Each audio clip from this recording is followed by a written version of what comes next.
ਮੇਰਾ ਇਹ ਝੋਨਾ ਲਗਾਉਣ ਦਾ ਮਕਸਦ ਔਰ ਮੈਸੇਜ ਔਰ ਸੁਨੇਹਾ ਇਹ ਸੀਗਾ ਕਿ ਜਿਹੜੀ ਕੇਂਦਰ ਦੀ ਸਰਕਾਰ ਨੇ ਜਿਹੜੇ 3 ਬਿੱਲ ਪਾਸ ਕੀਤੇ ਹੈ, ਮੈਂ ਪਰਸਨਲੀ ਤੌਰ ਤੇ ਪੂਰੇ ਸਾਡੀ ਕਿਸਾਨ ਬਰਾਦਰੀ, ਪੂਰੇ ਹਿੰਦੁਸਤਾਨ ਦੇ ਲੋਕ ਇਹ ਬਿੱਲਾਂ ਨੂੰ ਗਲਤ ਸਮਝ ਰਹੇ ਨੇ, ਕਿਉਂਕਿ ਇਹਨਾਂ ਬਿੱਲਾਂ ਦੇ ਵਿੱਚ ਬਹੁਤ ਖਾਮੀਆਂ ਹੈ। ਐਕਚੁਅਲੀ ਮੈਨੂੰ ਇਹ ਲੱਗਦਾ ਕਿ ਅਸੀਂ ਜਿੱਥੇ ਵੀ ਕਿਤੇ ਪਹੁੰਚ ਜਾਈਏ, ਚਾਹੇ ਕੀ ਕਹਿੰਦੇ ਵੱਡੇ ਅਹੁਦਿਆਂ ਤੇ ਕੋਈ ਜੱਜ ਲੱਗ ਜਾਏ, ਕੋਈ ਡੀਸੀ ਲੱਗ ਜਾਏ, ਕਲੈਕਟਰ ਲੱਗ ਜਾਣ, ਸਾਡੇ ਖੂਨ ਦੇ ਵਿੱਚ ਮਿੱਟੀ ਹੈ ਸਾਡੀ, ਅਸੀਂ ਉਹਦੇ ਤੋਂ ਦੂਰ ਨਹੀਂ ਹੋ ਸਕਦੇ।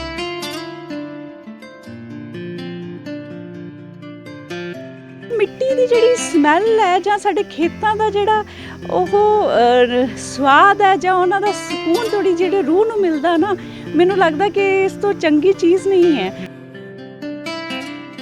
ਕਿਸਾਨ ਆਦਮੀ ਜਿਹੜਾ 24 ਘੰਟੇ ਖੇਤਾਂ 'ਚ ਰਹਿਣ ਵਾਲੀ ਕੌਮ ਹੈ, ਜਿਹੜੇ ਵਿਅਕਤੀ ਖੇਤਾਂ 'ਚ ਰਹਿੰਦੇ ਨੇ, ਉਹਨਾਂ ਨੂੰ ਆਪਣੇ ਖੇਤ, ਆਪਣੀ ਕਿਸਾਨੀ ਛੱਡ ਕੇ ਅਗਰ ਬਾਰਡਰਾਂ 'ਤੇ ਜਾ ਕੇ ਬੈਠ ਕੇ ਸਰਕਾਰ ਨੂੰ ਦੱਸਣਾ ਪੈ ਰਿਹਾ ਤੇ ਬੜੇ ਦੁੱਖ ਔਰ ਸ਼ਰਮ ਦੀ ਗੱਲ ਹੈ। ਇਸ ਲਈ ਕਹਿ ਰਹੀ ਹਾਂ ਕਿ ਅਸੀਂ ਪਿੱਛੇ ਨਹੀਂ ਹਟਣਾ, ਕਿਉਂਕਿ ਅਸੀਂ ਸੱਚ ਲਈ ਲੜਾਈ ਲੜ ਰਹੇ ਹਾਂ, ਆਪਣੇ ਹੱਕ ਲਈ ਲੜਾਈ ਲੜ ਰਹੇ ਹਾਂ। ਇਹਦੇ ਵਿੱਚ ਕੋਈ ਖਾਮੀਆਂ ਨਹੀਂ, ਆਪਣੇ ਹੱਕ ਨੂੰ ਮੰਗਣਾ। ਗੁਰੂ ਗੋਬਿੰਦ ਸਿੰਘ ਜੀ ਨੇ ਕਿਹਾ ਹੈ ਕਿ ਤੁਸੀਂ ਆਪਣੇ ਹੱਕ ਲਈ ਜ਼ਰੂਰ ਲੜਾਈ ਲੜੋ। ਗੁਰੂ ਗੋਬਿੰਦ ਸਿੰਘ ਜੀ ਦਾ ਸਿੱਖ ਹਮੇਸ਼ਾ ਲੜਾਈ ਲੜਦਾ ਰਿਹਾ ਔਰ ਗੁਰੂ ਗੋਬਿੰਦ ਸਿੰਘ ਜੀ ਦੀ ਕੌਮ ਦੇ ਲੋਕ ਲੜਾਈ ਲੜਨਗੇ।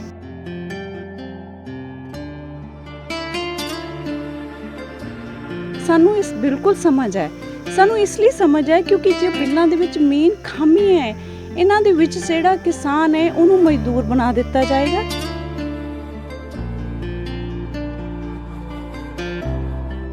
ਸਤਿ ਸ਼੍ਰੀ ਅਕਾਲ ਜੀ, ਤੁਸੀਂ ਦੇਖ ਰਹੇ ਹੋ ਔਨ 에ਅਰ ਤੇ ਮੈਂ ਹਾਂ ਸੁਖ ਗਿੱਲ।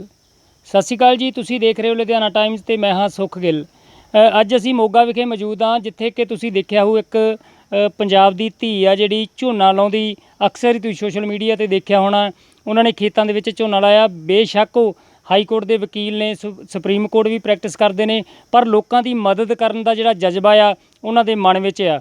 ਔਰ ਕਿਸਾਨਾਂ ਦੇ ਨਾਲ ਜਿਹੜੇ ਕਿਸਾਨਾਂ ਦੀ ਹਮਾਇਤ ਕਰਨ ਵਾਸਤੇ ਦਿੱਲੀ ਵੀ ਕਈ ਵਾਰ ਗਏ ਨੇ।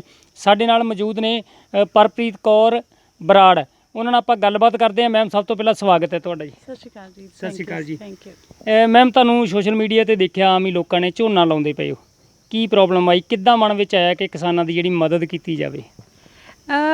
ਮੈਂ ਬਿਲਕੁਲ, ਕਿਉਂਕਿ ਤੁਸੀਂ ਦੇਖਿਆ ਹੁਣ ਆਈਓ ਖੇਤਾਂ ਦੇ ਵਿੱਚ ਮੈਂ ਝੋਨਾ ਲਗਾਇਆ ਸੀਗਾ। ਮੈਂ 2-3 ਦਿਨ ਤੋਂ ਦੇਖ ਰਹੀ ਸੀਗੀ ਉਹਨਾਂ ਨੇ ਇੱਥੇ ਮਤਲਬ ਪਾਣੀ ਦਿੱਤਾ ਤੇ ਨਾ ਕੱਦੂ ਕਰ ਰਹੇ ਸੀ, ਨਾ ਕੋਈ ਆ ਰਿਹਾ ਸੀ। ਤੇ ਮੈਂ ਅੰਕਲ ਨੂੰ ਪੁੱਛਿਆ, ਮੈਂ ਕਿਹਾ ਅੰਕਲ ਤੁਸੀਂ ਲਗਾ ਕਿਉਂ ਨਹੀਂ ਰਹੇ? ਮੈਂ ਕਿਹਾ ਨਿਕਲ ਜੂਗੀ ਫਿਰ ਟਾਈਮ। ਮੈਨੂੰ ਕਹਿੰਦੇ ਕਿ ਪੁੱਤ ਆਪਣੀ ਉੱਥੇ ਬਾਰਡਰ 'ਤੇ ਸਭ ਲੋਕ ਬੈਠੇ ਨੇ, ਲੇਬਰ ਨਹੀਂ ਮਿਲ ਰਹੀ, ਇੱਦਾਂ ਕਰਕੇ। ਮੈਂ ਕਿਹਾ ਜੀ ਮੈਂ ਲਗਾਉਂਗੀ। ਉਹ ਹੱਸਣ ਲੱਗ ਗਏ। ਮੈਂ ਕਿਹਾ ਮੈਂ ਕਹਿ ਰਹੀ ਹਾਂ ਮੈਂ ਤੁਹਾਡੇ ਨਾਲ ਲਗਾਉਂਗੀ, ਮੇਰੇ ਨਾਲ 2-4 ਹੋਰ ਬੱਚੇ ਜਿਹੜੇ ਹੈਗੇ ਉਹ ਆਉਣਗੇ। ਤੇ ਉਹਨਾਂ ਨੇ ਨਹੀਂ ਮੰਨਿਆ, ਲੇਕਿਨ ਮੈਂ ਅਗਲੇ ਦਿਨ ਉਹਨਾਂ ਨੂੰ ਜ਼ਬਰਦਸਤੀ ਟਰੈਕਟਰ ਫੜਿਆ, ਪਹਿਲਾਂ ਅਸੀਂ ਕੱਦੂ ਕੀਤਾ, ਫਿਰ ਉਸ ਤੋਂ ਬਾਅਦ ਅਸੀਂ ਝੋਨਾ ਲਗਾਇਆ। ਔਰ ਮੇਰਾ ਇਹ ਝੋਨਾ ਲਗਾਉਣ ਦਾ ਮਕਸਦ ਔਰ ਮੈਸੇਜ ਔਰ ਸੁਨੇਹਾ ਇਹ ਸੀਗਾ ਕਿ ਜਿਹੜੀ ਕੇਂਦਰ ਦੀ ਸਰਕਾਰ ਨੇ ਜਿਹੜੇ 3 ਬਿੱਲ ਪਾਸ ਕੀਤੇ ਹੈ, ਮੈਂ ਪਰਸਨਲੀ ਤੌਰ ਤੇ ਪੂਰੇ ਸਾਡੀ ਕਿਸਾਨ ਬਰਾਦਰੀ, ਪੂਰੇ ਹਿੰਦੁਸਤਾਨ ਦੇ ਲੋਕ ਇਹ ਬਿੱਲਾਂ ਨੂੰ ਗਲਤ ਸਮਝ ਰਹੇ ਨੇ, ਕਿਉਂਕਿ ਇਹਨਾਂ ਬਿੱਲਾਂ ਦੇ ਵਿੱਚ ਬਹੁਤ ਖਾਮੀਆਂ ਹੈ। ਔਰ ਸਾਰੇ ਜਿਹੜੇ ਮੇਰੇ ਸਾਡੇ ਚਾਚੇ, ਤਾਏ, ਭੈਣ, ਭਰਾ ਬਾਰਡਰ 'ਤੇ ਬੈਠੇ ਨੇ, ਉਹਨਾਂ ਦੀ ਸਪੋਰਟ ਦੇ ਵਿੱਚ ਮੇਰਾ ਇਹ ਮੈਸੇਜ ਸੀ, ਸੁਨੇਹਾ ਸੀ। ਔਰ ਮੈਨੂੰ ਹਜੇ ਵੀ ਕਿਤੇ ਕਾਲ ਆਏਗੀ ਜਾਂ ਆਉਂਦੀ ਹੈ, ਮੈਂ ਉਹਨਾਂ ਕੋਲ ਜਾਂਦੀ ਹਾਂ। ਉਹਨਾਂ ਦੀ ਮਦਦ ਲਈ ਜਿੰਨਾ ਵੀ ਹੋ ਪਾਉਂਦਾ ਮੈਂ ਹੁਣ ਵੀ ਕਰਾਂਗੀ ਔਰ ਕਰਦੀ ਵੀ ਰਵਾਂਗੀ, ਕਿਉਂਕਿ ਹੋ ਕੀ ਰਿਹਾ ਹੈ ਕਿ ਇੱਕ ਪਰਟੀਕੂਲਰ ਸੈਕਸ਼ਨ ਦੇ ਲੋਕ ਉਹ ਇਹ ਕਹਿਣ ਦੀ ਕੋਸ਼ਿਸ਼ ਕਰ ਰਹੇ ਨੇ ਕਿ ਜਿਹੜੇ ਕਿਸਾਨ ਨੇ ਉਹ ਅਨਪੜ੍ਹ ਨੇ, ਬਿੱਲਾਂ ਦੀ ਜਿਹੜੀ ਡੈਪਥ ਆ ਉਹਨੂੰ ਨਹੀਂ ਸਮਝ ਰਹੇ, ਸਮਝ ਨਹੀਂ ਆ ਰਹੀ ਉਹਨਾਂ ਨੂੰ। ਔਰ ਮੈਂ ਇਹ ਕਹਿ ਰਹੀ ਹਾਂ ਕਿ ਮੇਰੇ ਵਰਗਾ ਬੰਦਾ ਥੋੜ੍ਹਾ ਬਹੁਤ ਜਿੰਨਾ ਵੀ ਪੜ੍ਹਿਆ ਹੈ, ਸਾਨੂੰ ਇਸ ਬਿਲਕੁਲ ਸਮਝ ਹੈ। ਸਾਨੂੰ ਇਸ ਲਈ ਸਮਝ ਹੈ ਕਿਉਂਕਿ ਜੇ ਬਿੱਲਾਂ ਦੇ ਵਿੱਚ ਮੇਨ ਖਾਮੀ ਹੈ, ਇਹਨਾਂ ਦੇ ਵਿੱਚ ਜਿਹੜਾ ਕਿਸਾਨ ਹੈ ਉਹਨੂੰ ਮਜ਼ਦੂਰ ਬਣਾ ਦਿੱਤਾ ਜਾਏਗਾ। ਉਹਨਾਂ ਦੀਆਂ ਜ਼ਮੀਨਾਂ ਖੋਣ ਦੇ ਇੰਨੇ ਲੂਪਹੋਲਸ ਨੇ। ਉਸ ਤੋਂ ਬਾਅਦ ਜਿਹੜਾ ਮੰਡੀਆਂ ਦਾ ਸਿਸਟਮ ਹੈ, ਜਿਨ੍ਹਾਂ ਦੇ ਵਿੱਚ ਬਹੁਤ ਲੋਕਾਂ ਦਾ ਲੈਣ ਦੇਣ ਦਾ ਸਿਸਟਮ ਜਾਂ ਨੌਕਰੀਆਂ ਜੁੜੀਆਂ ਹੋਈਆਂ, ਉਹ ਖੋਈਆਂ ਜਾਣਗੀਆਂ। ਔਰ ਸਭ ਤੋਂ ਜਿਹੜਾ ਡੇਂਜਰਸ ਚੀਜ਼ ਹੈ ਉਹ ਇਹ ਕਾਲਾ ਬਾਜ਼ਾਰੀ, ਕਿਉਂਕਿ ਇੱਕ ਖਾਸ ਵਰਗ ਨੂੰ, ਬਿਜ਼ਨਸਮੈਨਾਂ ਨੂੰ, ਕਾਰਪੋਰੇਟ ਘਰਾਣਿਆਂ ਨੂੰ ਇਹ ਤੁਸੀਂ ਖੁੱਲ੍ਹੀ ਛੁੱਟ ਦਿੰਦੇ ਹੋ ਕਿ ਤੁਸੀਂ ਡਿਸਾਈਡ ਕਰੋ ਕਿੰਨੇ ਤੁਸੀਂ ਭਾਅ ਲਾਣੇ ਨੇ ਫਸਲ ਦੇ। ਔਰ ਉਹ ਡਿਸਾਈਡ ਕਰਨ ਤੋਂ ਬਾਅਦ ਤੁਸੀਂ ਕਿਸੇ ਚੀਜ਼ ਨੂੰ ਇਕੱਠਾ ਕਰ ਲਓ, ਔਰ ਇਕੱਠਾ ਕਰਨ ਤੋਂ ਬਾਅਦ ਤੁਸੀਂ ਖੁਦ ਡਿਸਾਈਡ ਕਰੋ ਕਿ ਉਸ ਚੀਜ਼ ਨੂੰ ਤੁਸੀਂ ਕਿੰਨੇ ਦਾ ਵੇਚਣਾ ਹੈ। ਅਗਰ ਤੁਸੀਂ ਕਿਸਾਨ ਤੋਂ 10 ਰੁਪਏ ਕਿਲੋ ਗੰਢੇ ਪਿਆਜ਼ ਲੈ ਰਹੇ ਹੋ, ਤੇ ਉਹ ਜਿਹੜੇ ਪਿਆਜ਼ ਹੈ ਤੁਹਾਡੀ ਮਰਜ਼ੀ ਹੈ, ਤੁਸੀਂ 100 ਨੂੰ ਵੇਚੋ। ਔਰ ਜਦੋਂ ਖਾਣੇ ਨੇ ਇਕੱਲੇ ਕਿਸਾਨ ਨੇ ਨਹੀਂ ਖਾਣੇ, ਇਕੱਲੇ ਕਿਸਾਨ ਦੇ ਪਰਿਵਾਰ ਨੇ ਨਹੀਂ ਖਾਣੇ, ਇਹ ਪੂਰੇ ਹਿੰਦੁਸਤਾਨ ਦੇ ਲੋਕ, ਪੂਰੇ ਪੰਜਾਬ ਦੇ ਲੋਕ ਖਾਣਗੇ। ਔਰ ਮੈਨੂੰ ਲੱਗਦਾ ਹੈ ਕਿ ਅਗਰ ਹੁਣ ਇਸ ਟਾਈਮ ਦੇ ਉੱਤੇ ਸਾਡੇ ਵਰਗੀ ਸਾਡੀ ਜਨਰੇਸ਼ਨ ਦੇ ਲੋਕ ਨਹੀਂ ਬੋਲੇ, ਤੇ ਆਉਣ ਵਾਲੀਆਂ ਪੀੜ੍ਹੀਆਂ ਸਾਨੂੰ ਕਲੰਕਿਤ ਕਰਨਗੀਆਂ, ਸਾਡੇ ਉੱਤੇ ਸ਼ਰਮਿੰਦਗੀ ਮਹਿਸੂਸ ਕਰਨਗੀਆਂ ਕਿ ਸਾਡੇ ਵਿੱਚ ਉਹ ਜਜ਼ਬਾ, ਸਾਡੇ ਵਿੱਚ ਉਹ ਕਰੇਜ ਨਹੀਂ ਸੀਗਾ ਕਿ ਅਸੀਂ ਇਸ ਬਿੱਲ ਦੇ ਅਗੇਂਸਟ ਖੜੇ ਹੋ ਸਕੀਏ। ਔਰ ਮੈਨੂੰ ਇਹ ਉਮੀਦ ਹੈ ਕਿ ਕੀ ਕਹਿੰਦੇ ਮੇਰੇ ਸੁਨੇਹੇ ਤੋਂ ਪਹਿਲਾਂ ਹੀ ਜਾਂ ਹੁਣ ਵੀ ਬਹੁਤ ਇਹਦੇ ਲੋਕ ਸੀ ਜਿਹੜੇ ਸੋਚ ਰਹੇ ਸੀ ਕਿ ਅਸੀਂ ਕਿਸਾਨਾਂ ਦੀ ਮਦਦ ਕਿੱਦਾਂ ਕਰ ਸਕਦੇ ਹਾਂ, ਉਹ ਅੱਗੇ ਆਏ ਨੇ। ਔਰ ਮੈਂ ਫਖਰ ਕਰਦੀ ਹਾਂ ਉਹਨਾਂ ਦੀ ਇਸ ਮਦਦ ਲਈ, ਔਰ ਤੁਹਾਡੇ ਮੀਡੀਆ ਲਈ ਬਹੁਤ ਧੰਨਵਾਦੀ ਹਾਂ ਕਿ ਅਗਰ ਜਿਸ ਤਰ੍ਹਾਂ ਤੁਸੀਂ ਕਹਿ ਰਹੇ ਹੋ ਕਿ ਇਹ ਸੋਸ਼ਲ ਮੀਡੀਆ ਦੇ ਉੱਤੇ ਮੈਸੇਜ ਬਹੁਤ ਅੱਛਾ ਗਿਆ ਹੈ, ਔਰ ਇਸ ਲਈ ਮੈਂ ਸੋਸ਼ਲ ਮੀਡੀਆ ਦੇ ਸਾਰੇ ਭਰਾਵਾਂ ਦੀ ਬਹੁਤ ਧੰਨਵਾਦੀ ਹਾਂ। Thank you. ਤੁਸੀਂ ਸਟੱਡੀ ਕਿੰਨੀ ਕੀਤੀ ਹੈ, ਡਿਗਰੀਆਂ ਕਿੰਨੀਆਂ ਨੇ ਤੁਹਾਡੇ ਕੋਲ, ਪਹਿਲਾਂ ਤਾਂ ਇਹ ਦੱਸੋ। ਮੈਂ ਜੀ, ਮੈਨੂੰ ਪੜ੍ਹਨ ਦਾ ਸ਼ੁਰੂ ਤੋਂ ਸ਼ੌਂਕ ਸੀ, ਮੇਰੇ ਮਦਰ ਵੀ ਕਾਫੀ ਪੜ੍ਹੇ ਹੋਏ ਸੀ, ਉਹ ਸ਼ਾਇਦ ਉਹਨਾਂ ਤੋਂ ਹੀ ਪੈਦਾ ਹੋਇਆ। ਮੇਰੇ ਕੋਲ 14 ਡਿਗਰੀਆਂ ਨੇ ਜੀ। Very good. ਤੇ ਝੋਨਾ ਲਾਉਂਦਿਆਂ ਤੁਹਾਨੂੰ ਗਰਮੀ ਨਹੀਂ ਲੱਗੀ? ਗਰਮੀ ਕਿੰਨੀ ਹੈ, ਤੁਹਾਡੇ ਮਨ 'ਚ ਨਹੀਂ ਆਇਆ ਕਿ ਇੰਨੀ ਗਰਮੀ ਦੇ ਵਿੱਚ ਝੋਨਾ ਲਾਵਾਂਗੇ ਤਾਂ ਪਸੀਨਾ ਆਏਗਾ, ਕਿੱਥੇ ਏਸੀ ਦੇ ਵਿੱਚ ਬਹਿ ਕੇ ਕੰਮ ਕਰਨਾ? ਐਕਚੁਅਲੀ ਮੈਨੂੰ ਇਹ ਲੱਗਦਾ ਕਿ ਅਸੀਂ ਜਿੱਥੇ ਵੀ ਕਿਤੇ ਪਹੁੰਚ ਜਾਈਏ, ਚਾਹੇ ਕੀ ਕਹਿੰਦੇ ਵੱਡੇ ਅਹੁਦਿਆਂ 'ਤੇ ਕੋਈ ਜੱਜ ਲੱਗ ਜਾਏ, ਕੋਈ DC ਲੱਗ ਜਾਏ, ਕਲੈਕਟਰ ਲੱਗ ਜਾਣ, ਸਾਡੇ ਖੂਨ ਦੇ ਵਿੱਚ ਮਿੱਟੀ ਹੈ ਸਾਡੀ, ਅਸੀਂ ਉਹਦੇ ਤੋਂ ਦੂਰ ਨਹੀਂ ਹੋ ਸਕਦੇ। ਔਰ ਦੂਸਰਾ, ਇਹ ਝੋਨਾ ਲਾਣਾ ਜਾਂ ਖੇਤਾਂ ਵਿੱਚ ਕੰਮ ਕਰਨਾ ਮੇਰੇ ਲਈ ਮਤਲਬ ਬਹੁਤ ਮੁਸ਼ਕਿਲ ਨਹੀਂ ਸੀ। ਕਾਰਨ ਇਹ ਸੀਗੇ ਕਿ ਮੇਰੇ ਮਦਰ, ਉਹ ਖੁਦ ਵੀ ਇੱਕ ਆਥਰ ਰਾਈਟਰ ਰਹੇ ਨੇ, ਉਹਨਾਂ ਨੇ ਕਿਤਾਬਾਂ ਲਿਖੀਆਂ ਨੇ, ਹਾਈਲੀ ਐਜੂਕੇਟਡ ਲੇਡੀ ਹੈ। ਉਹਨਾਂ ਦੇ ਹਾਲਾਤ ਮਤਲਬ ਉਸ ਟਾਈਮ 'ਤੇ ਇੱਦਾਂ ਸੀ ਕਿ ਮੇਰੇ ਫਾਦਰ ਨੌਕਰੀ 'ਤੇ ਸੀ ਅਤੇ ਮੰਮਾ ਟਰੈਕਟਰ ਚਲਾਉਂਦੇ ਹੁੰਦੇ ਸੀ, ਅਤੇ ਮੈਂ ਟਰੈਕਟਰ 'ਤੇ ਬਹਿ ਕੇ ਮਤਲਬ ਕਿਰਸਾਨੀ ਨੂੰ, ਖੇਤੀ ਨੂੰ ਦੇਖਿਆ, ਅਤੇ ਇਸ ਲਈ ਮੇਰੇ ਲਈ ਉਹ ਔਖਾ ਨਹੀਂ, ਔਰ ਮੈਨੂੰ ਕਦੀ ਧੁੱਪ ਨਹੀਂ ਲੱਗਦੀ। ਔਰ ਮਿੱਟੀ ਦੀ ਜਿਹੜੀ ਸਮੈਲ ਹੈ, ਜਾਂ ਸਾਡੇ ਖੇਤਾਂ ਦਾ ਜਿਹੜਾ ਉਹ ਸਵਾਦ ਹੈ, ਜਾਂ ਉਹਨਾਂ ਦਾ ਸਕੂਨ ਥੋੜ੍ਹੀ ਜਿਹੜੇ ਰੂਹ ਨੂੰ ਮਿਲਦਾ ਨਾ, ਮੈਨੂੰ ਲੱਗਦਾ ਕਿ ਇਸ ਤੋਂ ਚੰਗੀ ਚੀਜ਼ ਨਹੀਂ ਹੈ। ਔਰ ਕੋਈ ਵੀ ਸਾਡੇ ਕਿਸਾਨਾਂ ਦੇ ਵਿੱਚ, ਜਾਂ ਕੋਈ ਵੀ ਜਿਹੜਾ ਪੰਜਾਬ, ਹਰਿਆਣਾ ਜਾਂ ਇੱਦਾਂ ਦੀ ਸਟੇਟਾਂ ਨੇ ਜਿੱਥੇ ਐਗਰੀਕਲਚਰ ਸਿਸਟਮ ਜ਼ਿਆਦਾ ਜੁੜਿਆ ਹੈ, ਤੇ ਉਹਨਾਂ ਲਈ ਧੁੱਪ 'ਚ ਨਿਕਲਣਾ ਜਾਂ ਖੇਤੀ ਕਰਨਾ ਮੁਸ਼ਕਿਲ ਨਹੀਂ ਹੈ। ਦਿੱਲੀ ਕਿੰਨੀ ਵਾਰੀ ਜਾ ਕੇ ਆਏ ਹੋ ਸੰਘਰਸ਼ ਤੇ? ਕਿਉਂਕਿ 6 ਮਹੀਨੇ ਤੋਂ ਤਕਰੀਬਨ 7 ਮਹੀਨੇ ਹੋ ਗਏ ਨੇ ਕਿਸਾਨਾਂ ਨੂੰ ਬੈਠਿਆਂ ਨੂੰ, ਉੱਥੇ ਕਿੰਨੀ ਵਾਰੀ ਜਾ ਆਏ ਹੋ ਦਿੱਲੀ? ਦਿੱਲੀ ਜਦੋਂ ਮੌਕਾ ਮਿਲਿਆ ਔਰ ਮੈਨੂੰ ਲੱਗਾ ਕਿ ਉੱਥੇ ਪਹੁੰਚਣਾ ਚਾਹੀਦਾ ਹੈ, ਮੈਂ ਉੱਥੇ ਬਿਲਕੁਲ ਪਹੁੰਚੀ। ਔਰ ਜਿੰਨੀ ਕੁ ਮੇਰੀ ਔਕਾਤ ਸੀ, ਜਾਂ ਜਿੰਨਾ ਕੁ ਮੇਰੇ ਸਮਾਂ ਨਿਕਲ ਪਾਇਆ, ਮੈਂ ਮਦਦ ਕੀਤੀ। ਲੇਕਿਨ ਹੋ ਸਕਦਾ ਕਿ ਉਸ ਟਾਈਮ ਦੇ ਉੱਤੇ ਕੋਈ ਮੇਰੇ ਵਰਗਾ ਬੰਦੇ ਦਾ ਜ਼ਿਆਦਾ ਨਾ ਕਿਤੇ ਦਿਖ ਪਾਇਆ ਹੋਵੇ, ਪਰ ਮੇਰੀ ਦਿਲੋਂ ਜਿੰਨੀ ਕੁ ਮਦਦ ਹੋ ਸਕੀ ਮੈਂ ਕੀਤੀ। ਇਹ ਕਿਵੇਂ ਲੱਗਦਾ ਤੁਹਾਨੂੰ ਸੰਘਰਸ਼ ਜਿਹੜਾ ਜਿੱਤ ਵੱਲ ਜਾਵੇਗਾ? ਕਿਉਂਕਿ ਲੰਮਾ ਸਮਾਂ ਹੋ ਗਿਆ, ਹੁਣ ਵੀ ਕੇਂਦਰ ਸਰਕਾਰ ਨੇ ਕਿਹਾ ਸੀ ਕਿ ਮੀਟਿੰਗ ਕਰਨ ਲਈ ਤਿਆਰ ਹਾਂ, ਪਰ ਬਿੱਲਾਂ 'ਤੇ ਗੱਲ ਨਹੀਂ ਕਰਨੀ ਅਸੀਂ, ਕਿਸਾਨ ਜਿਹੜੇ ਬਿੱਲਾਂ ਬਾਰੇ ਸਾਡੇ ਨਾਲ ਗੱਲ ਨਾ ਕਰਨ। ਤੁਹਾਨੂੰ ਕੀ ਲੱਗਦਾ, ਕਿਵੇਂ ਲੱਗੇਗਾ ਇਹ? ਨਹੀਂ, ਫਿਰ ਮੀਟਿੰਗ ਕਾਹਦੀ ਕਰਨੀ? ਅਗਰ ਤੁਸੀਂ ਬਿੱਲਾਂ 'ਤੇ ਗੱਲ ਨਹੀਂ ਕਰਨੀ, ਅਸੀਂ ਕਿਸਾਨ ਭਰਾ ਜਾਂ ਸਾਡੇ ਲੋਕ ਉੱਥੇ ਬੈਠੇ ਕਾਹਦੇ ਲਈ ਨਹੀਂ? ਇਸ ਲਈ ਬੈਠੇ ਨੇ ਕਿਉਂਕਿ ਬਿੱਲਾਂ 'ਚ ਖਾਮੀਆਂ ਨੇ, ਅਸੀਂ ਚਾਹੁੰਦੇ ਬਿੱਲਾਂ ਨੂੰ ਵਾਪਸ ਲੈਣ। ਦੇਖੋ, ਹੁਣ ਵੀ ਇਹਨਾਂ ਨੇ ਕਿਸਾਨਾਂ ਨੂੰ ਖੁਦ ਚਿੱਠੀ ਲਿਖਣੀ ਪਈ, ਇਹਨਾਂ ਨੂੰ ਲਿਖਣੀ ਪਈ ਕਿ ਤੁਸੀਂ ਸਾਡੇ ਨਾਲ ਗੱਲ ਕਰੋ। ਕੇਂਦਰ ਦੀ ਸਰਕਾਰ ਨੂੰ ਬੋਲਣਾ ਪਿਆ ਕਿ ਤੁਹਾਨੂੰ ਇੰਨੇ ਹਜ਼ਾਰਾਂ ਲੱਖਾਂ ਲੋਕ ਜਿਹੜੇ ਬਾਰਡਰਾਂ 'ਤੇ ਬੈਠੇ ਨੇ ਨਹੀਂ ਦਿਖ ਰਹੇ। ਅਗਰ ਤੁਹਾਨੂੰ ਉਹ ਨਹੀਂ ਦਿਖ ਰਹੇ ਤੇ ਬੜੀ ਹੀ ਸ਼ਰਮ ਦੀ ਗੱਲ ਆ। ਔਰ ਮੈਨੂੰ ਲੱਗਦਾ ਕਿ ਇਹ ਸਰਕਾਰ ਦੀ ਸੰਵੇਦਨਾ 'ਤੇ ਪ੍ਰਸ਼ਨ ਉੱਠਦੇ ਨੇ ਕਿ ਕਿਸਾਨ ਆਦਮੀ ਜਿਹੜਾ 24 ਘੰਟੇ ਖੇਤਾਂ 'ਚ ਰਹਿਣ ਵਾਲੀ ਕੌਮ ਹੈ, ਜਿਹੜੇ ਵਿਅਕਤੀ ਖੇਤਾਂ 'ਚ ਰਹਿੰਦੇ ਨੇ, ਉਹਨਾਂ ਨੂੰ ਆਪਣੇ ਖੇਤ, ਆਪਣੀ ਕਿਸਾਨੀ ਛੱਡ ਕੇ ਅਗਰ ਬਾਰਡਰਾਂ 'ਤੇ ਜਾ ਕੇ ਬੈਠ ਕੇ ਸਰਕਾਰ ਨੂੰ ਦੱਸਣਾ ਪੈ ਰਿਹਾ, ਤੇ ਬੜੇ ਦੁੱਖ ਔਰ ਸ਼ਰਮ ਦੀ ਗੱਲ ਹੈ। ਔਰ ਮੈਨੂੰ ਲੱਗਦਾ ਕਿ ਕੇਂਦਰ ਦੀ ਸਰਕਾਰ ਨੂੰ ਸੰਵੇਦਨਾ ਦਿਖਾਉਣੀ ਚਾਹੀਦੀ ਹੈ, ਉਹਨਾਂ ਨੂੰ ਇਹਦਾ ਹੱਲ ਜਲਦੀ ਤੋਂ ਜਲਦੀ ਕੱਢਣਾ ਚਾਹੀਦਾ ਹੈ। ਕਿਉਂਕਿ ਮੈਂ ਪਹਿਲਾਂ ਵੀ ਇਹ ਐਗਜ਼ਾਮਪਲ ਦਿੱਤੀ ਕਿ ਸਾਡੀ ਜਿਹੜੀ ਪੰਜਾਬ ਦੀ ਧਰਤੀ ਦੇ ਕੌਮ ਦੇ ਉਹ ਲੋਕ ਨੇ ਜਿਹੜੇ ਗੁਰੂ ਗੋਬਿੰਦ ਸਿੰਘ ਜੀ ਦੀ ਫੌਜ ਦੇ ਵਿੱਚ ਰਹਿ ਕੇ, ਪੱਥਰਾਂ 'ਤੇ ਸੋ ਕੇ, ਜੰਗਲਾਂ 'ਚ ਰਹਿ ਕੇ ਉਹਨਾਂ ਨੇ ਮੁਗਲਾਂ ਨਾਲ ਲੜਾਈ ਲੜੀ। ਤੁਹਾਨੂੰ ਲੱਗਦਾ ਉਹ ਪਿੱਛੇ ਨਹੀਂ ਆ ਜਾਣਗੇ? ਉਹ ਪਿੱਛੇ ਆਉਣ ਵਾਲੀ ਕੌਮ ਨਹੀਂ। ਅਸੀਂ ਲੋਕ ਤੇ ਸੀਸ ਦੇਣ ਵਾਲੇ, ਅਸੀਂ ਤੇ ਆਪਣੇ ਬੰਦ ਕਟਵਾਉਣ ਵਾਲੇ ਕੌਮ ਦੇ ਲੋਕ ਗਏ, ਅਸੀਂ ਪਿੱਛੇ ਹਟਣ ਵਾਲੇ ਨਹੀਂ। ਔਰ ਦੂਸਰਾ, ਮੈਂ ਇਸ ਲਈ ਕਹਿ ਰਹੀ ਹਾਂ ਕਿ ਅਸੀਂ ਪਿੱਛੇ ਨਹੀਂ ਹਟਣਾ, ਕਿਉਂਕਿ ਅਸੀਂ ਸੱਚ ਲਈ ਲੜਾਈ ਲੜ ਰਹੇ ਹਾਂ, ਆਪਣੇ ਹੱਕ ਲਈ ਲੜਾਈ ਲੜ ਰਹੇ ਹਾਂ। ਇਹਦੇ ਵਿੱਚ ਕੋਈ ਖਾਮੀਆਂ ਨਹੀਂ, ਆਪਣੇ ਹੱਕ ਨੂੰ ਮੰਗਣਾ। ਗੁਰੂ ਗੋਬਿੰਦ ਸਿੰਘ ਜੀ ਨੇ ਕਿਹਾ ਹੈ ਕਿ ਤੁਸੀਂ ਆਪਣੇ ਹੱਕ ਲਈ ਜ਼ਰੂਰ ਲੜਾਈ ਲੜੋ। ਗੁਰੂ ਗੋਬਿੰਦ ਸਿੰਘ ਜੀ ਦਾ ਸਿੱਖ ਹਮੇਸ਼ਾ ਲੜਾਈ ਲੜਦਾ ਰਿਹਾ, ਔਰ ਗੁਰੂ ਗੋਬਿੰਦ ਸਿੰਘ ਜੀ ਦੀ ਕੌਮ ਦੇ ਲੋਕ ਲੜਾਈ ਲੜਨਗੇ। ਇਹ ਲੜਾਈ ਤਾਂ ਆਪਾਂ ਲੜ ਰਹੇ ਹਾਂ, ਪਰ ਸਿਆਸੀ ਲੋਕ ਨੇ ਜਿਹੜਾ ਉਹਦਾ ਲਾਹਾ ਲੈਣਾ ਚਾਹੁੰਦੇ ਨੇ ਕਿਤੇ ਨਾ ਕਿਤੇ ਜਾ ਕੇ। ਬਾਰਡਰਾਂ ਤੇ ਬੇਸ਼ੱਕ ਆਪਣੇ ਕਿਸਾਨਾਂ ਆਗੂਆਂ ਨੇ ਕਿਹਾ ਕਿ ਇੱਥੇ ਕੋਈ ਸਿਆਸੀ ਬੰਦਾ ਨਾ ਆਵੇ, ਪਰ ਪਿੰਡਾਂ ਦੇ ਵਿੱਚ ਪਾਰਟੀਆਂ ਬਾਜ਼ੀਆਂ ਅਜੇ ਵੀ ਚੱਲ ਰਹੀਆਂ।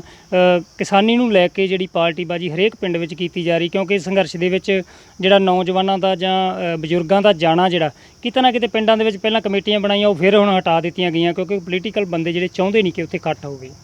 ਦੇਖੋ, ਇਹ ਗੱਲ ਦੇ ਵਿੱਚ ਸਿਰਫ ਮੈਂ ਜ਼ਿਆਦਾ ਇਹਦੀ ਡੈਪਥ ਜਾਂ ਕਿੰਤੂ ਪਰੰਤੂ ਕਰਨ ਦੀ ਜਗ੍ਹਾ ਮੈਂ ਸਿੰਪਲ ਇਹ ਕਵਾਂਗੀ, ਜਿਹਨੇ ਫ਼ਾਇਦਾ ਲੈਣਾ ਲੈ ਲਓ, ਸਾਡਾ ਬਿੱਲ ਮਾफ़ ਕਰਾ ਦਿਓ, ਜਿੱਦਾਂ ਵੀ ਕਰਵਾ ਦਿਓ। ਕਿਉਂਕਿ ਅਗਰ ਇਹ ਬਿੱਲ ਮਾफ़ ਨਹੀਂ ਹੋਏਗਾ ਤੇ ਸਾਡਾ ਕਿਸਾਨ ਮਜ਼ਦੂਰ ਬਣ ਜਾਏਗਾ, ਔਰ ਉਹਦੇ ਕੋਲ ਜੋ ਆਪਣੀ ਅੱਜ ਤੋਂ ਮਤਲਬ ਕਹਿੰਦੇ ਨਾ ਇਸ ਧਰਤੀ ਮਾਂ ਜਾਂ ਸਾਡੀ ਜਿਹੜੀ ਜ਼ਮੀਨ ਹੈ, ਇਹ ਸੱਚੀ ਅਸੀਂ ਮਾਂ ਕਹਿੰਦੇ ਆ, ਉਹ ਮਾਂ ਖੁਸ਼ ਜਾਏਗੀ। ਜਿਹਨੇ ਜੋ ਫ਼ਾਇਦਾ ਲੈਣਾ ਹੈ ਤੁਸੀਂ ਲਓ। ਅਸੀਂ ਕਿਸਾਨ ਭਰਾ, ਮੈਨੂੰ ਲੱਗਦਾ ਇਸ ਮੇਰੀ ਸਟੇਟਮੈਂਟ ਦੇ ਨਾਲ, ਇੱਕ ਗੱਲ ਦੇ ਨਾਲ ਸਹਿਮਤ ਹੋਣਗੇ ਕਿ ਤੁਸੀਂ ਕੁਝ ਵੀ ਕਰੋ, ਲੇਕਿਨ ਮੋਦੀ ਜੀ ਨੂੰ ਜਾ ਕੇ ਦੱਸ ਦਿਓ ਕਿ ਮੋਦੀ ਜੀ ਜਾਂ ਜਿਹੜੇ ਕੇਂਦਰ ਦੇ ਨਰਿੰਦਰ ਜੀ ਮੰਤਰੀ ਨੇ, ਉਹਨਾਂ ਨੂੰ ਦੱਸ ਦਿਓ ਕਿ ਇਸ ਬਿੱਲ ਦੇ ਵਿੱਚ ਕੀ ਖਾਮੀਆਂ ਨੇ, ਇਸ ਬਿੱਲ ਨੂੰ ਕਿਉਂ ਵਾਪਸ ਲੈਣਾ ਚਾਹੀਦਾ ਹੈ। ਬਸ ਬਿੱਲ ਵਾਪਸ ਹੋਣਾ ਚਾਹੀਦਾ ਹੈ। ਬਿਲਕੁਲ। ਤਾਂ ਤੁਸੀਂ ਆਪਾਂ ਫਿਰ ਮੁੜ ਕੇ ਉਸੇ ਗੱਲ ਤੇ ਆਉਣੇ, ਜਿਹੜੀ ਝੋਨਾ ਲਾਉਣ ਵਾਲੀ ਗੱਲ ਸੀਗੀ। ਤਾਂ ਜਿਨ੍ਹਾਂ ਦਾ ਤੁਸੀਂ ਝੋਨਾ ਲਵਾਇਆ ਹੈ ਉਹਨਾਂ ਨੇ ਧੰਨਵਾਦ ਕੀਤਾ ਤੁਹਾਡਾ? ਦੇਖੋ, ਸਾਡੀ ਜਿਹੜਾ ਸਮਾਜਿਕ ਤਾਣਾ ਬਾਣਾ ਸਿਸਟਮ ਦੇ ਵਿੱਚ ਕਿਸੇ ਦਾ ਦਿਲੋਂ ਤੇ ਅਫਕੋਰਸ ਉਹਨਾਂ ਨੂੰ ਅੱਛਾ ਲੱਗਾ ਹੋਏਗਾ। ਉਹ ਸਾਡੇ ਮਤਲਬ ਸਾਡੇ ਪਿੰਡ ਦੇ ਸਿਸਟਮ ਦੇ ਵਿੱਚ ਸਾਡੇ ਅੜੋਸੀ ਪੜੋਸੀ ਇੱਕ ਰਿਸ਼ਤੇਦਾਰ ਦੀ ਤਰ੍ਹਾਂ ਹੁੰਦੇ ਨੇ, ਔਰ ਹਮੇਸ਼ਾ ਕੋਈ ਵੀ ਸੁੱਖ ਦੁੱਖ ਹੋਵੇ ਅਸੀਂ ਇੱਕ ਦੂਸਰੇ ਦਾ ਸਾਥ ਦਿੰਦੇ ਹਾਂ। ਤੇ ਮੈਨੂੰ ਨਹੀਂ ਲੱਗਦਾ ਕਿ ਮੈਂ ਬਹੁਤ ਵੱਡਾ ਕੰਮ ਕੀਤਾ ਹੈ। ਮੈਨੂੰ ਓਨੈਸਟਲੀ ਮੈਨੂੰ ਹਜੇ ਤੱਕ ਵੀ ਨਹੀਂ ਪਤਾ ਲੱਗਾ ਕਿ ਲੋਕ ਕਹਿ ਰਹੇ ਨੇ ਕਿ ਇੱਕ ਵਕੀਲ ਹੋ ਕੇ ਝੋਨਾ ਲਾ ਰਹੇ ਨੇ, ਟਰੈਕਟਰ ਚਲਾ ਰਹੇ ਨੇ, ਉਹ ਮਤਲਬ ਸੇਧ ਮਿਲੀ ਆ ਲੋਕਾਂ ਨੂੰ ਤੁਹਾਡੇ ਤੋਂ। ਨਹੀਂ, ਦੇਖੋ, ਕੁਛ ਤੁਸੀਂ ਪੜ੍ਹ ਕਿੰਨਾ ਵੀ ਲਓ, ਤੁਹਾਡੀਆਂ ਜੜ੍ਹਾਂ ਕੀ ਨੇ। ਮੈਂ ਕਿਤੇ ਵੀ ਚਲੇ ਜਾਵਾਂ, ਕਿਸੇ ਵੀ ਅਹੁਦੇ ਤੇ ਬੈਠ ਜਾ, ਮੇਰੀ ਜੜ੍ਹਾਂ ਕੀ ਹੈ? ਮੈਂ ਕਿਸਾਨ ਦੀ ਧੀ ਹੈ। ਅਗਰ ਤੁਸੀਂ ਤੁਹਾਡੀਆਂ ਜੜ੍ਹਾਂ ਤੋਂ ਟੁੱਟ ਗਏ ਤੇ ਕੀ ਹੈ? ਮਤਲਬ ਅਗਰ ਤੁਸੀਂ ਆਪਣੀ ਕੀ ਕਹਿੰਦੇ ਮਾਂ ਭੂਮੀ ਨਾਲ ਜੁੜੇ ਨਹੀਂ ਰਹਿ ਸਕਦੇ, ਜਾਂ ਉਹਦੇ ਤੇ ਮਾਣ ਮਹਿਸੂਸ ਨਹੀਂ ਕਰ ਸਕਦੇ, ਜਾਂ ਉਹ ਕੀ ਸਾਡੀ ਅਸਲੀਅਤ ਹੈ, ਸਾਡਾ ਕਲਚਰ ਕੀ ਹੈ, ਸਾਡਾ ਸਿਸਟਮ ਕੀ ਹੈ, ਤੇ ਤੁਸੀਂ ਕਦੀ ਵੀ ਮਤਲਬ ਕੋਈ ਵੱਡੇ ਅਹੁਦੇ ਤੇ ਹੋ ਜਾਂ ਉਹਨੂੰ ਪ੍ਰਾਊਡ ਮਹਿਸੂਸ ਕਰ ਰਹੇ ਹੋ, ਮੇਰੀ ਸਮਝ ਤੋਂ ਬਾਹਰ ਹੈ। ਪਰ ਮੈਨੂੰ ਇੰਨਾ ਪਤਾ ਹੈ ਕਿ ਜਿਹੜਾ ਵਿਅਕਤੀ ਜਿਹਦੀਆਂ ਜੜ੍ਹਾਂ ਨੂੰ ਸੰਬੰਧ ਰੱਖਦਾ ਹੈ, ਉਹਦੇ ਨਾਲ ਅਗਰ ਜੁੜਿਆ ਰਹਿੰਦਾ ਹੈ ਤੇ ਉਹ ਆਪਣੇ ਕਲਚਰ ਨੂੰ ਅੱਗੇ ਲੈ ਕੇ ਜਾਂਦਾ। ਔਰ ਮੇਰੇ ਲਈ ਬਹੁਤ ਹੀ ਮਤਲਬ ਸਿੰਪਲ ਜੀ ਗੱਲ ਸੀ। ਮੈਨੂੰ ਓਨੈਸਟਲੀ ਹਜੇ ਵੀ ਨਹੀਂ ਪਤਾ ਲੱਗ ਰਿਹਾ ਕਿ ਇਹ ਕਿੰਨੀ ਵੱਡੀ ਚੀਜ਼ ਕੀਤੀ, ਮੇਰੀ ਛੋਟੀ ਜੀ ਮਦਦ ਸੀ। ਮਤਲਬ ਤੁਸੀਂ ਇਸ ਗੱਲ ਨੂੰ ਮਹਿਸੂਸ ਕਰੋ ਕਿ ਮੈਂ ਕਈ ਵਾਰ ਕਿਸੇ ਲੋਕਾਂ ਨੂੰ ਜਿਹੜੇ ਇਸ ਬਿੱਲ ਨੂੰ ਬਹੁਤ ਅੱਛਾ ਦੱਸਦੇ ਨੇ, ਮੈਂ ਉਹਨਾਂ ਨਾਲ ਬਹਿਸ ਕਰਦੀ ਹੈ, ਉਹਨਾਂ ਨੂੰ ਸਮਝਾਉਣ ਦੀ ਕੋਸ਼ਿਸ਼ ਕਰਦੀ ਹੁੰਦੀ ਹਾਂ। ਉਹ ਇਸ 'ਤੇ ਕੰਤੂ ਪ੍ਰੰਤੂ ਕਰਦੇ। ਮੈਂ ਕਿ ਜੀ ਤੁਹਾਨੂੰ ਅਗਰ ਮੈਂ ਕਹਾਂ ਕਿ ਇੱਥੇ ਸੋ ਜਾਓ, ਮੈਂ ਤੁਹਾਨੂੰ ਕਹਾਂ ਕਿ ਜੀ ਤੁਸੀਂ ਪੈਸੇ ਲੈ ਲਓ, ਜਿੱਥੇ ਬਾਥਰੂਮ ਨਹੀਂ ਹੈ, ਜਿੱਥੇ ਖਾਣ ਨੂੰ ਕੁਛ ਨਹੀਂ ਹੈ, ਜਿੱਥੇ ਰਜਾਈ ਨਹੀਂ ਹੈ, ਮੰਜਾ ਨਹੀਂ ਹੈ, ਕੋਈ ਸੋਏਗਾ ਨਹੀਂ ਸੋਏਗਾ ਨਾ। ਮਤਲਬ ਕੋਈ ਬੰਦਾ ਮੈਨੂੰ ਲੱਗਦਾ ਕਿ ਇਹ ਇੱਦਾਂ ਦੀ ਸਥਿਤੀ ਹੈ ਕਿ ਕਿਸੇ ਆਦਮੀ ਨੂੰ ਕਿਸ ਜੰਗਲ 'ਚ ਉਤਾਰ ਦਿੱਤਾ ਜਾਵੇ ਔਰ ਉਸ ਨੂੰ ਬੋਲਿਆ ਜਾਵੇ ਕਿ ਤੂੰ ਇੱਥੇ ਜਿੰਦਾ ਰਹਿ ਕੇ ਲੜਾਈ ਲੜਨੀ ਹੈ, ਬਹੁਤ ਮੁਸ਼ਕਿਲ ਹੈ। ਮੈਂ ਤੁਹਾਨੂੰ ਬਾਰ-ਬਾਰ ਕਹਿੰਦੀ ਹਾਂ ਕਿ ਮੈਂ ਦੋਨੋਂ ਹੱਥਾਂ ਨਾਲ ਸਲੂਟ ਕਰਦੀ ਹਾਂ ਆਪਣੇ ਕਿਸਾਨ ਭਰਾਵਾਂ ਨੂੰ ਕਿ ਤੁਸੀਂ ਜਿਹੜੀ ਲੜਾਈ ਲੜ ਰਹੇ ਹੋ, ਇਹਦੇ ਮਤਲਬ ਸ਼ਬਦਾਂ 'ਚ ਜਾਂ ਇੱਦਾਂ ਕਹਿਣ 'ਚ ਮਤਲਬ ਤੁਹਾਡੇ ਲਈ ਬਹੁਤ ਘੱਟ ਚੀਜ਼ ਹੈ। ਤੁਹਾਡੇ ਲਈ ਜਿੰਨਾ ਕੁਛ ਸਾਡੇ ਲਈ ਮਦਦ ਬਣਨੀ ਚਾਹੀਦੀ ਹੈ, ਜਾਂ ਸਾਡੇ ਪੰਜਾਬ ਦੇ ਹਰਿਆਣਾ ਦੇ ਲੋਕਾਂ ਦੀ ਬਣਨੀ ਚਾਹੀਦੀ ਹੈ, ਜ਼ਰੂਰ ਕਰਨੀ ਚਾਹੀਦੀ ਹੈ, ਕਿਉਂਕਿ ਇਹ ਬਹੁਤ ਛੋਟੀ ਗੱਲ ਨਹੀਂ ਹੈ। ਬਹੁਤ ਹੀ ਵੱਡਾ ਦਿਲ ਹੈ, ਵੱਡੀ ਮਹਾਨਤਾ ਹੈ ਕਿ ਤੁਸੀਂ ਸਾਡੀ ਆਉਣ ਵਾਲੀ ਜਨਰੇਸ਼ਨ ਦੀ ਕਿਸਾਨੀ ਨੂੰ ਬਚਾਉਣ ਲਈ ਇਹ ਜਿਹੜੀ ਮੁਹਿੰਮ ਸਟਾਰਟ ਕੀਤੀ ਔਰ ਉਸ ਮੁਹਿੰਮ ਨੂੰ ਜਾਰੀ ਰੱਖ ਰਹੇ ਹੋ। ਟਰੈਕਟਰ ਚਲਾਉਣਾ ਕਦੋਂ ਸਿੱਖਿਆ ਤੁਸੀਂ? ਮੈਨੂੰ ਓਨੈਸਟਲੀ ਯਾਦ ਨਹੀਂ, ਪਰ ਮੈਨੂੰ ਚਲਾਉਣਾ ਆਉਂਦਾ ਹੈ। ਔਰ ਮੈਂ ਟਰੈਕਟਰ ਕੀ ਮੈਂ ਕਾਲਜ ਟਾਈਮ ਮੈਂ ਆਪਣੇ ਕਾਲਜ ਦੇ ਵਿੱਚ ਮੋਟਰਸਾਈਕਲ ਤੇ ਜਾਂਦੀ ਸੀ। ਹਾਂਜੀ, ਬੁਲਟ ਵੀ ਚਲਾਇਆ ਹੈ, ਜਾਮਾ ਵੀ 350 ਚਲਾਇਆ ਹੈ, ਦੂਸਰਾ ਜਾਮਾ ਵੀ ਚਲਾਇਆ ਹੈ, ਵਿੱਲੀ ਜੀਪ ਹੁੰਦੀ ਸੀ ਉਦੋਂ, ਜਿਪਸੀ ਸਾਰੀਆਂ ਚਲਾਈਆਂ ਨੇ। Okay okay. ਤੇ ਇਸ ਕਰਕੇ ਕਿਸਾਨਾਂ ਦੇ ਧੀਆਂ ਪੁੱਤ ਐਦਾਂ ਦੇ ਹੀ ਹੁੰਦੇ ਆ। ਹਾਂਜੀ, ਤੇ ਬਿਲਕੁਲ ਤੁਹਾਡੇ ਕੋਲ 14 ਡਿਗਰੀਆਂ ਨੇ, ਤਾਂ ਹੋਰ ਵੀ ਬਹੁਤ ਸਾਰੇ ਪੰਜਾਬ ਦੇ ਵਿੱਚ ਬੱਚੇ ਨੇ ਜਿਨ੍ਹਾਂ ਕੋਲ ਬਹੁਤ ਬਹੁਤ ਸਾਰੀਆਂ ਡਿਗਰੀਆਂ ਨੇ ਪਰ ਨੌਕਰੀ ਨਹੀਂ ਮਿਲੀ। ਤੁਸੀਂ ਕਦੇ ਟਰਾਈ ਕੀਤਾ ਸਰਕਾਰੀ ਜੌਬ ਲਈ ਕਿ ਨਹੀਂ? ਦੇਖੋ ਕੀ ਕਹਿੰਦੇ, ਇੱਕ ਨੌਕਰੀ ਮਿਲੀ ਨਹੀਂ ਮਿਲੀ ਇਹਦੇ ਬਾਰੇ ਤੇ ਮੈਨੂੰ ਨਹੀਂ ਪਤਾ, ਇਹ ਤੇ ਸਰਕਾਰਾਂ ਜਾਣਦੀਆਂ ਹੋਣਗੀਆਂ ਕਿ ਕੀ ਹੈਗਾ। ਲੇਕਿਨ ਮੈਨੂੰ ਇਹ ਲੱਗਦਾ ਕਿ ਕਈ ਵਾਰ ਤੁਹਾਡੇ ਇੰਟਰਸਟ ਹੀ ਹੁੰਦੇ ਤੁਸੀਂ ਕਿਹੜੇ ਪਾਸੇ ਜਾਣਾ। ਮੇਰਾ ਇੰਟਰਸਟ ਸੀਗਾ ਕਿ ਮੈਨੂੰ ਪੜ੍ਹਾਈ ਅੱਛੀ ਲੱਗਦੀ ਸੀ, ਮੈਂ ਪੜ੍ਹਦੀ ਰਹੀ। ਮੈਨੂੰ ਲੋਕਾਂ ਲਈ ਕੰਮ ਕਰਨਾ ਅੱਛਾ ਲੱਗਦਾ ਹੈ, ਮੈਨੂੰ ਸੋਸ਼ਲ ਕਾਜ਼ਸ 'ਤੇ ਜਾਂ ਲੋਕਾਂ ਦੀ ਮਦਦ 'ਤੇ ਮੈਨੂੰ ਇਹ ਲੱਗਦਾ ਕਿ ਇੱਕ ਐਡਵੋਕੇਟ ਦਾ ਜਿਹੜਾ ਪ੍ਰੋਫੈਸ਼ਨ ਹੈ ਇਹ ਬਹੁਤ ਅੱਛਾ ਹੈ ਕਿ ਤੁਸੀਂ ਉਹਨਾਂ ਦੀ ਲੜਾਈ ਕਾਨੂੰਨ ਦੇ ਜਿਹੜੇ ਵੈਪਨਸ ਆ ਜਾਂ ਕਾਨੂੰਨ ਦੀਆਂ ਜਿਹੜੀਆਂ ਚੀਜ਼ਾਂ ਹੈ ਉਹਦੇ ਨਾਲ ਅੱਛੀ ਤਰ੍ਹਾਂ ਲੜ ਸਕਦੇ ਹੋ। ਅਤੇ ਇਸ ਚੱਕਰ ਦੇ ਵਿੱਚ ਮੈਂ ਵਕੀਲ ਬਣਨਾ ਪਸੰਦ ਕੀਤਾ ਔਰ ਵਕੀਲ ਰਹਿ ਕੇ ਬਹੁਤ ਇਸ਼ੂਜ਼ 'ਤੇ ਕੰਮ ਕਰ ਰਹੀ ਹਾਂ। ਜਿੱਦਾਂ ਕਿ ਮੈਂ ਤੁਹਾਨੂੰ ਉਹ ਲੜਕੀ ਦਾ ਹੁਣੇ ਇਸ਼ੂ ਦੱਸਿਆ ਹੈ, ਮੈਂ ਉਹਦੀ ਵੀ ਲੜਾਈ ਲੜ ਰਹੀ ਹਾਂ। ਲੈਟਸ ਸੀ ਕਿ ਕਿੰਨਾ ਸਕਸੈਸਫੁਲ ਹੁੰਦੇ ਹਾਂ ਅਸੀਂ। ਚਲੋ ਬਹੁਤ ਵਧੀਆ ਗੱਲ ਹੈ। ਤਾਂ ਇਹ ਸਨ ਸਾਡੇ ਨਾਲ ਮੈਡਮ ਪਰਪ੍ਰੀਤ ਜੀ ਜਿਹੜੇ ਕਿ ਬਰਾੜ ਨੇ।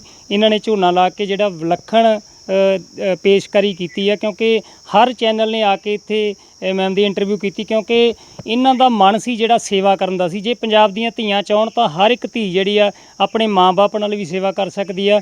ਜੇ ਆਪਾਂ ਗਵਾਂਢੀਆਂ ਦੀ ਸੇਵਾ ਕਰਾਂਗੇ ਤਾਂ ਉਸ ਤੋਂ ਵੀ ਵੱਡੀ ਗੱਲ ਹੋ ਜਾਂਦੀ ਹੈ। ਕੈਮਰਾਮੈਨ ਰਾਜੂ ਪਾਸੀ ਦੇ ਨਾਲ ਸੁਖ ਗਿੱਲ, ਮੋਗਾ।